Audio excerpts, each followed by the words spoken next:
Hi, I'm Alex, this is Pucksandpaperbacks, and welcome back to TBR Tackle. This is my series where I am trying to read down my physical TBR 2 books at a time, but every time I make an episode of this, it's going to be themed in some way. Today, I'm having Pinterest pick my TBR. I have seen this trend everywhere and I have wanted to do it so bad. Pinterest used to be one of my favorite social medias until AI and drop shipping became a thing and has really killed the platform. But I still use it, mainly for recipes or creating boards for any writing idea that I have. So that's what's gonna show up on my feed. Hockey, recipes. I also use it for Sims. I like to pin houses and custom content that I want to save. So that's what you're going to see, and I'm going to try to find 2 books that fit the Pinterest For You page. A while back I saw this video done by Sarah Danielle, so I'll have her video down below. I don't know who the original creator of this is, but I believe it was one of those lifestyle booktubers. And I don't really like to platform them because I don't like the books that they share to platform to their huge audience. So if I find out who created it, I'll link them down below as well as similar videos to check out. But I don't support those mainstream creators who only platform SGM books. I've got my iPad here and Pinterest pulled up. Let's get started. First off, apologies for all of the Quinn Hughes photos you're going to see because that is what a lot of my feed is filled with, but I like to save his photos for memes and he's one of my favorite defensemen. There he is. Front and center, there he is. So first I see some s'mores bars because I've been obsessed with that at the moment. Some books, so maybe I can find a Bookish book. I've got Snoopy, who I love. Another Quinn photo. Lots of baking, so maybe I can find a book with baking. And maybe a book about books, because that's what it really looks like here. I actually don't have any hockey books that I could include. I might have something, but I want to make a dedicated hockey video, so I don't know if I want to include that in here. Oh my god, there's so many photos of Quinn. I'm sorry. Maybe I can also find a dog on a cover because Snoopy's a dog. Lots of pastels. Maybe I can see if I can find a book with pastels. And then there's some books that are being shown to me that I just don't want to read. Okay, I think we've got a pretty good idea. I'm gonna find a book with a dog on the cover, something with pastels, books, like maybe a book about books. I have one in mind. A book about baking, maybe something with baking. I am ignoring all the Sims content because I do not have anything. I looked for hours, but I could not find anything that fit what I want. But I do own the Sims 4 cookbook, so I could incorporate that in this video if I have some time. But let me go find the books and I'll be right back. Later. So that was harder than I thought it would be. I found a book with books and that has the same color scheme. Some of the pinks and oranges and pastel colors. The next chapter by Camille Kellogg. This is a sapphic book about a butch lesbian who is a bookseller. She owns a feminist bookstore and it is a fake dating romance with a woman who is a former child star. But this is exactly what my Pinterest feed looked like. The colors and the book specifically. So I couldn't not pass up the opportunity to read this, especially because it came out in June, so I'm a little behind on reading it. Next, I have the Sims cookbook, and I have chosen to make the Flirty cookies. I actually always make those in-game when one of my Sims is Flirty, and it doesn't look too difficult. Plus, I have some heart-shaped cookie cutters that I can use, so we'll be doing that in this video. I couldn't find any book that I own with baking, which is really weird because I love to bake. So to improvise, I've picked a book about cooking. A lot of my boards on Pinterest are recipes, so I thought this made a lot of sense. And I've been meaning to read this since I bought it. I actually pre-ordered this in 2021 when it released, and I've been meaning to read it and never found the time. The time is now. It says, "Have you eaten yet?" In food-related stories, chef and activist Gabby Milan shares her journey with food. From growing up in Argentina to her time as a street vendor and later as Bon Appetit's test kitchen manager. Powerful and full of heart, Milan explores how we can develop a relationship with food that's personal, healthy, and thoughtful, and how that's a form of activism in its own right. It's so true. I actually just saw a TikTok, I'll link it down below, and it was talking about how food is political, because at the moment as I'm filming this, I'm pre-filming this, but currently in Gaza, they are being starved. There's no food and the aid is not being let in. And this TikTok was sharing a Palestinian dish and talking about how food is political. You are starving people and not letting them eat. You're not letting the food in. That is political. And in the last 2 years, Gaza has lost over 80% of its infrastructure. That includes hospitals, schools, and homes. Now, as a food content creator, how can you tell me that food is not political when starvation is being weaponized? Yes, food is political. I'm excited to read this. So that is my TBR for this vlog, and I will come back when it is time to read. It's July 1st, which means it's time for me to start TBR Tackle. I'm going to start with the shortest book, Food Related Stories by Gabby Milan. I'm so excited about this. And then tomorrow I am going to go grocery shopping and get some things to make my cookies in the Sims cookbook. I've been having a lot of fun with this series. Let's get reading.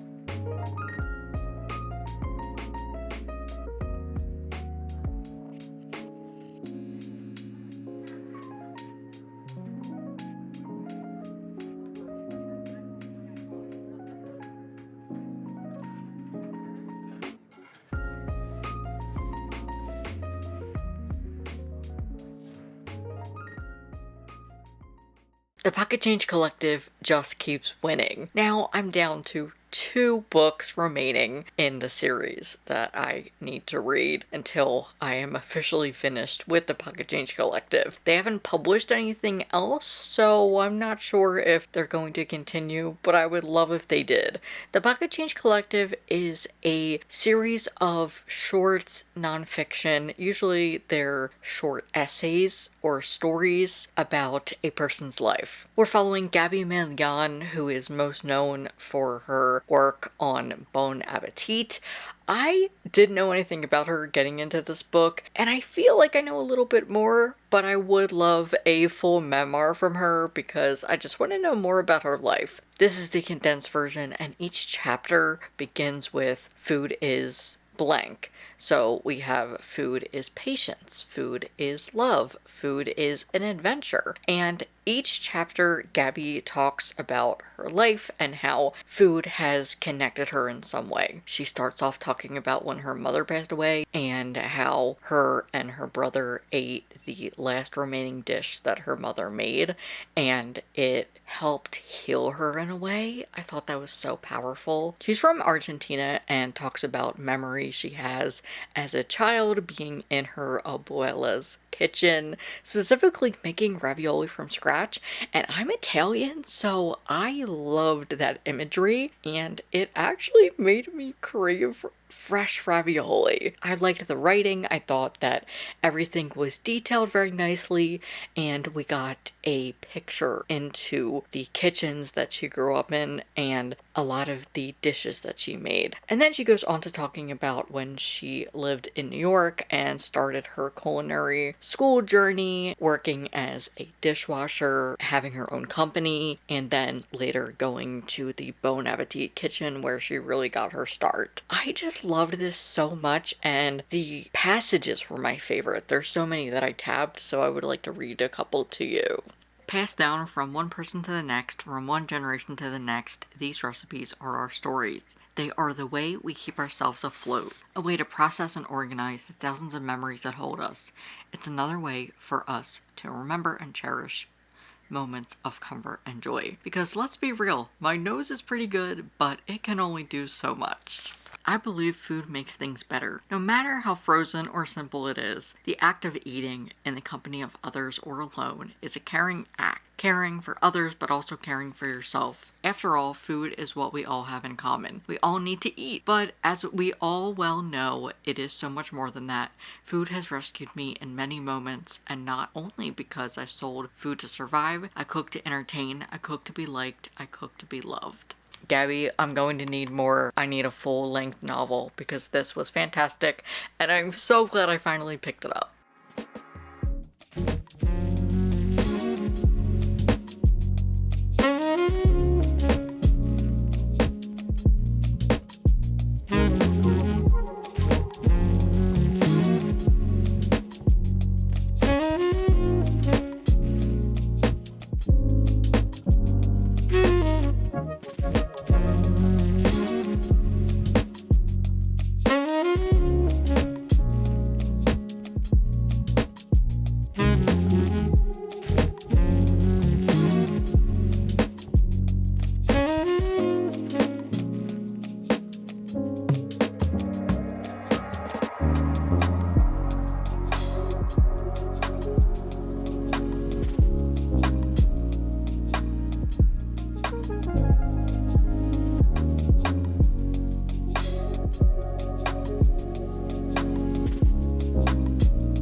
It's time for a taste test. I've already had a cookie, but not with the jelly. I made some regular cookies as well, so I was able to try the sugar cookie, and it was really good. I feel like with the jam, it's gonna be very good. So without further ado, let's try. They're very good, but I believe I might have overbaked them because I was waiting for them to get golden brown, and they are a little hard to chew. That's my only complaint, but I think it was the way that I baked them. For me, sugar cookies are hard sometimes to tell if they're actually fully baked or not. So that might be on me. But I think it's a really good combination. I like it. I really love the cookie. I think the cookie is really good and addicting, honestly. Very buttery, and I like the lemon. Hello, I just got to the 100-page mark of the next chapter, so I figured I would update you. I'm really enjoying this. It's very fast-paced, and I'm enjoying my time with it. This is a Notting Hill retelling following a queer bookseller and a queer closeted child star. I have never seen Notting Hill. I'm not gonna lie, I thought Notting Hill was literary in some way, possibly Jane Eyre, because the author's debut novel is a Pride and Prejudice retelling. I'm pretty sure that's what it is. I enjoyed that book, so I was excited to read the author's sophomore novel. So I'm really enjoying this. It is talking about being a child star, grief. There is exploration and discussion about an eating disorder, though the character is in recovery. It can be intense at times. However, I'm just really enjoying this. At the beginning, we have a meet cute. Katrina is the former child star, and we have Jude, who is a bookseller. She works at her family-owned queer and feminist bookstore in New York. Katrina comes in and sparks fly, but they think they're never going to see each other again. But then through the power of social media, they just keep seeing each other. And now they are dating and going on dates, but it's more of like a fake dating situation. When the meet cute happened, I was super confused because I didn't know what direction this book is going to go in, and I was really worried it would be insta-love territory, but it's not. The characters' behaviors are very standoffish, specifically Katrina. She's not out and she doesn't know how to be queer, and Jude is a safe space for her, but she doesn't want to tell Jude too much because she's worried that it'll get out and she is just rambling on to her, but she catches herself and starts to put a wall up. So I'm really interested to see how the projection of this romance goes. I just love the dynamics of a queer bookseller and a former child star. It's movie night. I'm about to start Notting Hill. I haven't finished the next chapter yet, but I feel like watching the movie will help me in the long run as I continue to read, especially because it will help me to decide if this is a good retelling or not. I am not going to finish it tonight, but I'm at least going to get a head start because it's 2 hours long and I just do not have that attention span. I'm interested to see how it goes, and of course I'll let you know all of my thoughts when I'm done. Hi, I just finished the next chapter and I can't wait to tell you about it because I loved it. I'm so happy I watched the movie because it helped me with my reading experience. I was able to recognize some beats and felt like I knew the storyline more. Now, the blurb says it pays homage to the movie. It's a nod. It is not a full reimagining or retelling, but having watched the movie, I think this is so good and better. I honestly wasn't a huge fan of the movie. I feel like it's just not fleshed out enough. I'm probably biased, but I prefer the book over the movie. If you did enjoy the movie, I think you'll really enjoy this. This is an ARC from the Dial Press. Of course, all of my thoughts are my own and I'm not being paid. They just sent me a review copy. Since this is an ARC, any quotes that I share may not be in the final copy. So we're following Jude and Kat. Jude has recently lost her mother to cancer and is trying to make ends meet. She works at her mother's bookstore the next chapter, but since her mother died, she sold it to a man, Stephen, who wants to add more conservative literature. This affects Jude in such a huge way because she feels so connected to the store since it is one of the last remaining things her mom has left her. I adored her friend group. We have Reese, a trans man who uses a mobility aid. Specifically, it says Reese was only 25, but he had hypermobile Ehlers-Danlos syndrome, which meant his joints were unstable. They dislocated often and caused him pain, particularly in his knees and back. Then there's Talia and LJ, who is Asian and non-binary. I loved the relationships in here and getting to see the everyday in the bookstore, also the fun shenanigans that they get up to. But at the heart of this book, it talks about two messy queers who are just trying to live life and come to terms with themselves. This is specifically true for Katrina. She is a former child star and recently discovered she is queer. She doesn't have a specific label because she's still figuring it out, but she wants to rebrand and tell the world that she's queer. There are protocols in place for that, and her manager has a lot of thoughts. There can be so much toxicity here with the relationships Katrina finds herself in, and it is pulled from experiences in the movie industry with child actors. I am so passionate about this topic, so I loved seeing it explored here. This was just such a messy book and the romance was so good. I loved how the author kept to her narrative, but still was able to play with the story of Notting Hill. I just loved their chemistry so much. This was such a page turner. It was such a fun romance. There are explicit sex scenes and I loved how those were written.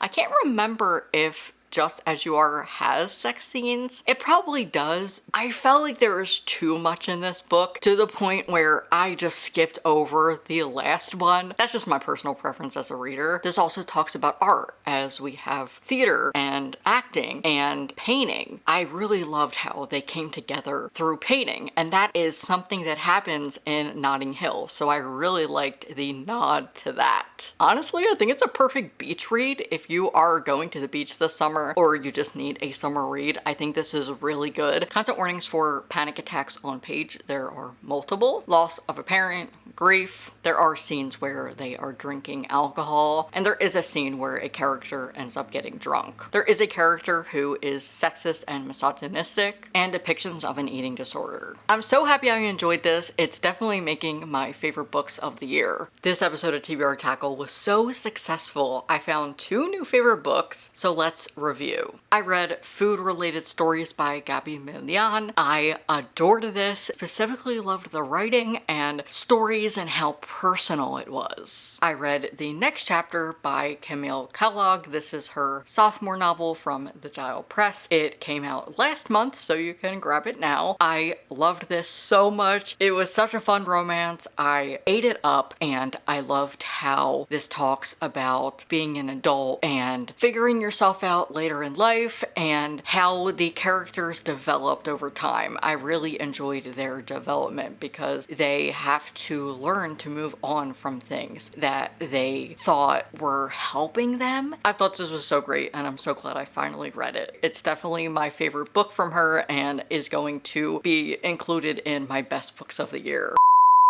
I'm just trying to finish out this outro, and one lawnmower started, I waited, it finished, and then another lawnmower started. So I will see you to end out this video when they're finished. This is the reality of filming in the summer. Okay, I can finally record. They're done. As I was saying, I really enjoyed this. I loved the chemistry, the steam, the romance, but specifically how each character developed. They are going through a lot of things, but by the end, they have conquered what they set out to and what they needed to as a person. I just loved this. It was so fun. It's one of my new favorite romances. I'm so glad I was able to get around to it. And that does it for episode 3 of TBR Tackle. If you have missed the series or you're new here, I will link a playlist down below so you can go and watch episodes 1 and 2. I'm having so much fun with this series. I'm so glad that I started it because it is helping me read my physical TBR, and I'm having a ton of fun. If you're new here, hi, I'm Alex. I'm a trans man who loves to uplift queer and trans books. If that's your thing, hit subscribe, and while you're down there, give the video a like and leave a comment. Anything about the video, or you can just leave a rainbow emoji. Thank you to my top patrons for their support this month. It means a lot. If you would like to become a paperback pal and join my community over on Patreon, the link is always down below. I post exclusive content every month, or if you want to just show your support and don't need the video content, I have a lower tier called the Tip Jar. This includes my weekly newsletter, polls, and behind the scenes content. I would love to see you over there. If you'd like to watch more, I will link a video here and you can subscribe there. Bye.